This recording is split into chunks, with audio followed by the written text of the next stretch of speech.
পটুয়াখালীর কলাপাড়ায় ৩টি যাত্রীবাহী বাস থেকে ২৫ মণ ছোট ইলিশ বা জাটকা জব্দ করেছে ভ্রাম্যমাণ আদালত। এ সময় জাটকা পরিবহনের দায়ে ৩ চালককে ৫,০০০ করে ১৫,০০০ টাকা জরিমানা করা হয়।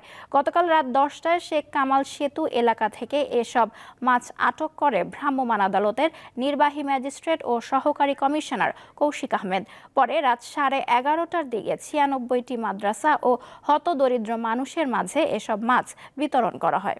এ বিষয়ে জানাতে পটুয়াখালী থেকে যোগ দিচ্ছেন সহকর্মী মোহাম্মদ ইমরান। ইমরান, জাটকা ধরা বন্ধে পটুয়াখালীতে প্রশাসনের কি তৎপরতা দেখছেন? নওশীন, আসলে ঝাটকা ধরা বন্ধে পটুয়াখালীতে প্রশাসনের তেমন বড় কোনো আসলে কার্যক্রম আসলে আমরা লক্ষ্য করিনি। আপনি জানেন যে ১লা নভেম্বর থেকে কিন্তু ৩১ জুন পর্যন্ত এই ৮ মাস কিন্তু ঝাটকা ধরার উপর নিষেধাজ্ঞা দিয়েছে সরকার। এটি কিন্তু আসলে ২০১৩ সাল থেকেই এই ঝাটকা মাছ ধরার উপর নিষেধাজ্ঞা দেওয়া হয়।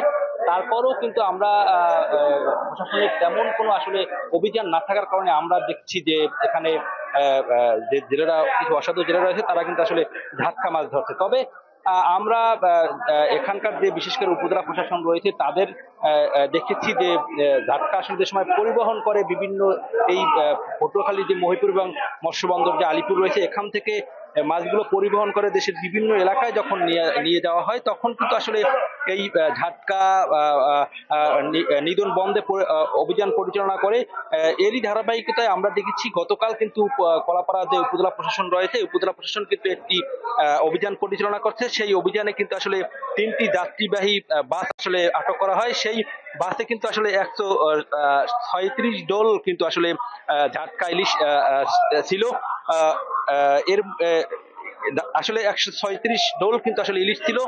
সেই ডোলগুলো আসলে যাচাই বাছাই করে সেখান থেকে কিন্তু ১৭ ডোল আসলে জাটকা ইলিশ শনাক্ত করা হয় এবং ১৭ ডোল থেকে কিন্তু ২৫ মণ জাটকা ইলিশ জব্দ করা হয় এবং এখানকার যে সেই বাসের যে ৩ চালক রয়েছে, সেই চালকদের কিন্তু ৫,০০০ করে ১৫,০০০ টাকা জরিমানা করা হয় এবং তারা আর ঝাটকা ইলিশ আসলে পরিবহন করবে না মর্মে মুচলেখা দিলে তাদের কিন্তু আসলে তুলে দেওয়া হয়। তো নওশীন, আসলে ঝাটকা নিধন বন্ধে প্রশাসন আরো কার্যকরী পদক্ষেপ দিবে, সেটি কিন্তু এখানকার যে মৎস্য সংশ্লিষ্ট রয়েছে তারা কিন্তু আসলে দাবি জানাচ্ছে। তো আসলে পটুয়াখালী থেকে আমার কাছে এই ছিল সর্বশেষ।